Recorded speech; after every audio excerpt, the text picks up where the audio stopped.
I'm Nick. And we are Envy Board Gaming. And today we're looking at Concordia. This is a 2 to 5 player game. It was designed by Mac Gertz and published by Rio Grande Games.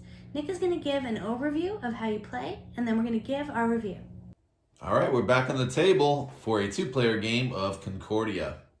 In this game, you're trying to buy resources, sell resources, take ownership of lands with your colonists here. You have ships that travel on the blue path, and you have colonists that travel on the brown path for land.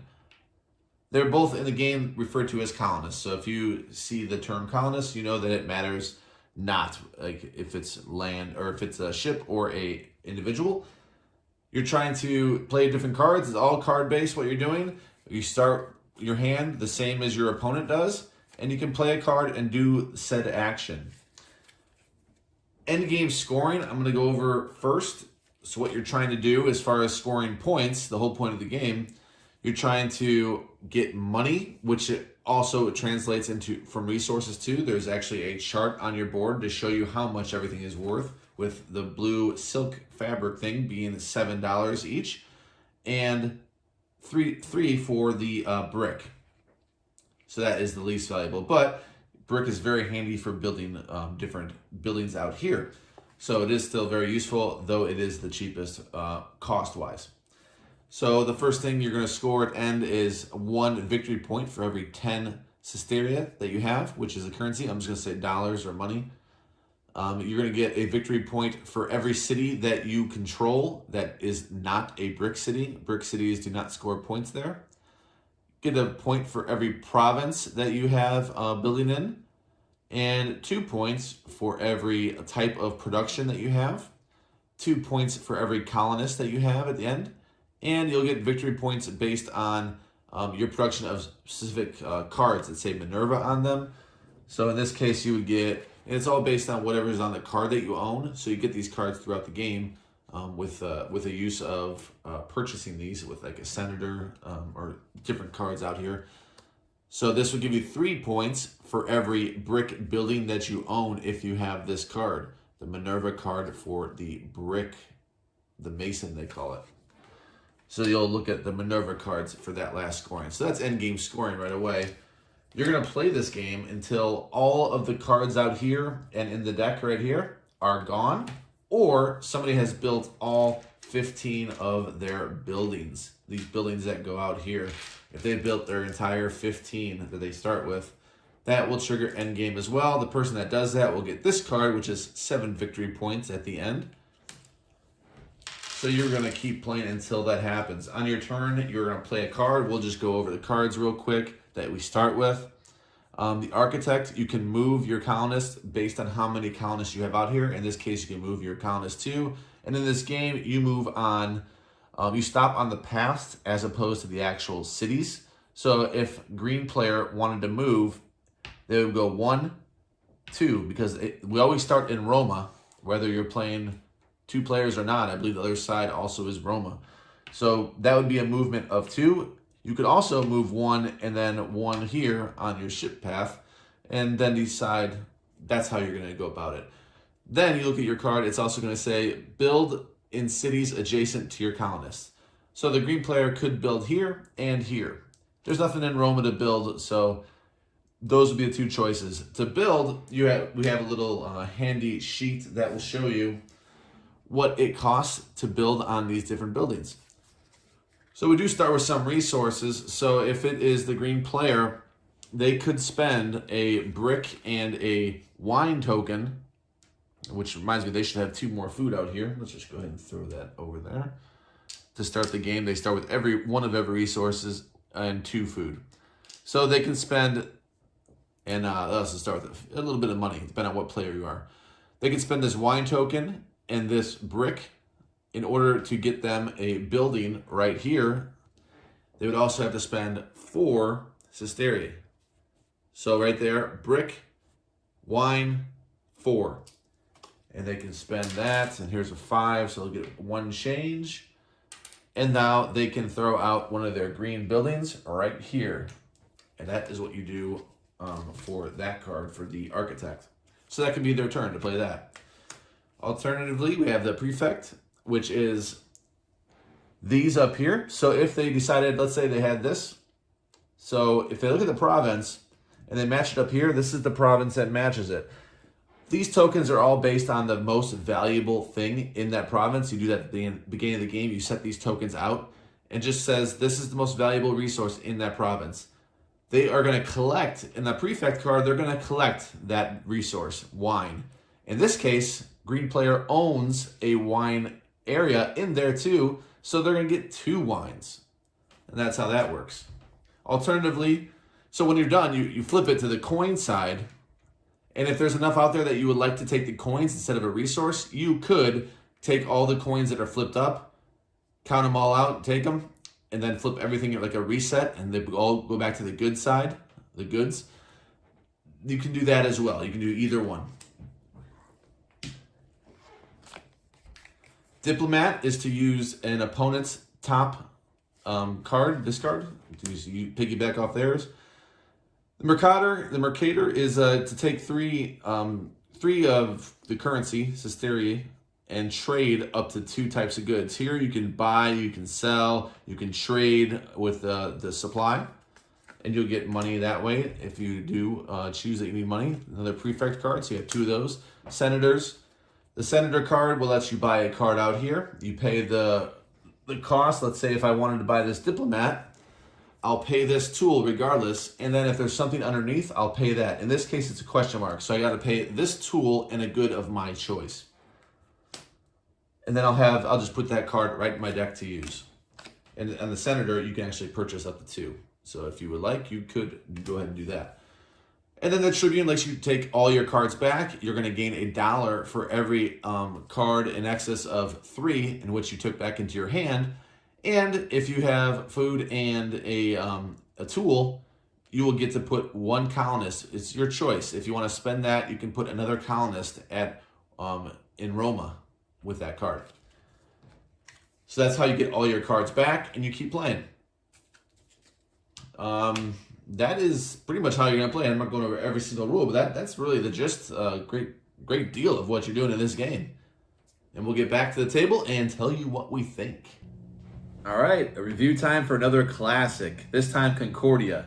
For this one, I am going to score it an 8-1. It is like I said, it's a classic. It does very well in a lot of regards. So the cards, they play really well. I love how intuitive it is. It feels streamlined. It feels like you can explain this game fairly easily. The only problem that you're going to have with some players is the way it looks, the theme might not appeal to most people. You got colonists, and it's just it is looking kind of dry on the table a little bit. The resources don't look great, but they're fine for us. We like Euro games like this. So it works if you have the right crowd. We only played at 2. So we don't have that problem. We don't have to worry about it.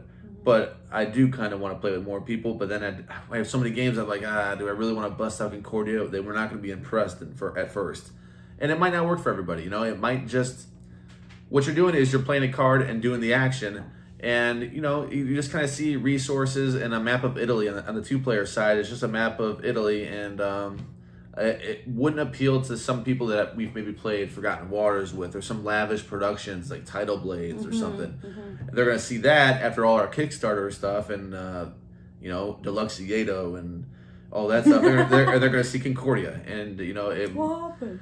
and they might be kind of like down in the dumps about it. Like, we got to do this. Like, this isn't our jam. So it's a positive score for the Eurogamer and all of us, or a lot of us that are going to be watching this kind of content on YouTube. 8.1. It works really well.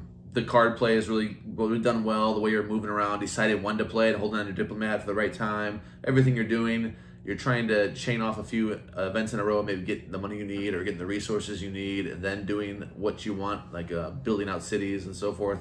So it works really good for me. I would score it a little lower than Nick. I gave it a 7.6. I enjoy the game. I like it, even though it may not be the prettiest game, or the little tokens are neat. At least they give you little things that look different for each resource. And anytime you give me a piece of wood token and you don't give me a piece of cardboard, I like it. Yeah. So that's a little plus for it in terms of the appearance of the game. The cards It's interesting. It's nice that you don't have to draft or pick the cards at random. Like you have your full set available to you, and you can build the deck up by selecting or buying cards. And there's a lot to think about how you're going to play the game. Are you going to allocate resources towards buying those cards before your opponent does?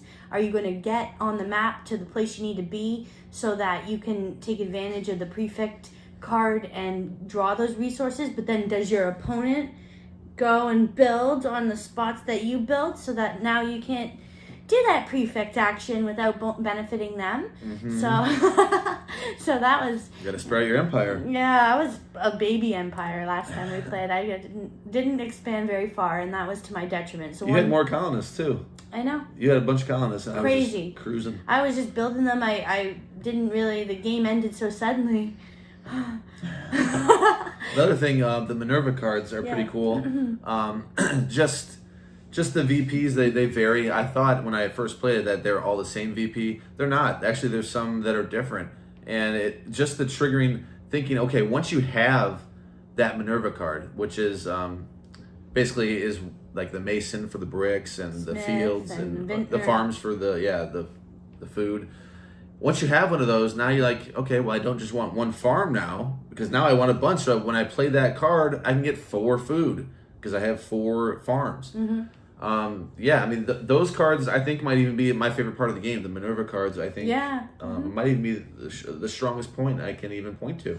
But geez, are they ever hard to get? Like, you have this battle that you're playing where you want to use the resources. It's not that easy to build with the architect to expand your colony, because there's costs that vary depending on what you're building. And you have to think about where you are, what way you chose to go, with the boat or with the little guy, the little meeple.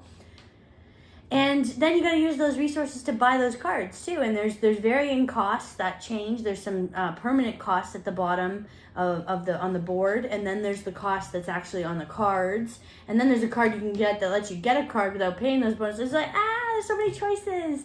So we enjoy always playing games. If you know Nick and you know myself, we enjoy lots of interesting decisions. And I think that this game has that.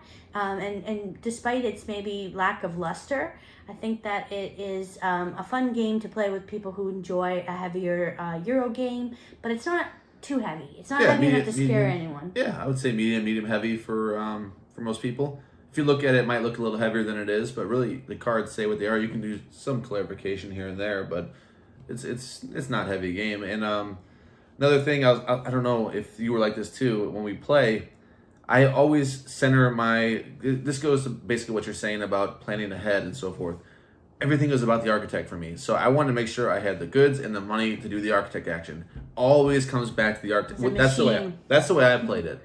It always came back to the architect. Every time I wanted to play, do I have the goods? Do I have the money? I'm working around trying to make sure that was my game the whole time. That make sure the architect can move and take over these different areas and build. That wasn't my strategy. I was a little more scrambled. I'm like, silk. I like to get money. But money doesn't make you very much money at the end. It gives you some points. But I tried to go the resource-heavy road, and it was a bit of a flop of a way to play. But definitely different ways you can go in the game. You can try out different methods and strategies. But I think Nick's pro tip there is probably going to lead you to the most success. Is making sure that you're ready to play that architect card. And upgrading your mercator was what I think worth the merchant that you're able to trade in your resources so you have exactly what you need when you need it. Yep, and diplomating at the right time when it's a card maybe you don't have or you're too few of. You just wait for your opponent to play their awesome card and go ahead and diplomat it. I had a whole bunch of diplomats, and I just missed the chance every time to whip it out on him. And that's another thing that you see that, okay, my opponent hasn't played a diplomat yet, so I don't want to play this fantastic card. And you're gonna realize that, okay, like the more you play this, you're gonna realize they still have their diplomat card. So I want to wait till that's gone and they use it on some bum one, and I can play the card I really want to play because I know I can see their board. It's all open information. You can see what would benefit them for me to play. And don't play that if they have a diplomat. Hopefully you don't have to. Yeah, and one final thing about the card play and the strategy behind it is the Tribune. is to decide, okay, how far am I going to have my deck go All the way. before I cash out? Yeah, and I like to make it as far All the as way. I can. But maybe you might want to get those cards back in your hand. Maybe you only have one architect. Maybe you haven't bought another one. Now you need to play the Tribune card to try to get those cards back, and then you end up making less money. Choices. So I think you should try the game for sure. If you find it at a good price, just buy it. I think you would like it. I think it's a nice addition to any board game collection. And that's my opinion. Despite my score, I do think that it is a good game to buy. What do you think? Try it, buy it? It's a try. Okay. Yeah, it's a try. I can't recommend just saying, hey, go buy this game. I just can't in good conscience. See, you have to try it and see if it's for you. I can't say it's for everybody, and it's not for everybody. I've seen people say that this is an overrated game, or this is their favorite game of all time. I've seen both sides, so you gotta try it. There's anyone that says you gotta buy it is a liar. They're steering you wrong. This is one that it might not work for everyone, and it might be somebody's favorite game of all time, but other people do hate this game. So do with that advice as you will. Thank you so much for joining us. We hope that you will tune in for our next video, and that you would be so kind to like this video and subscribe to our channel for more awesome content. See you next time.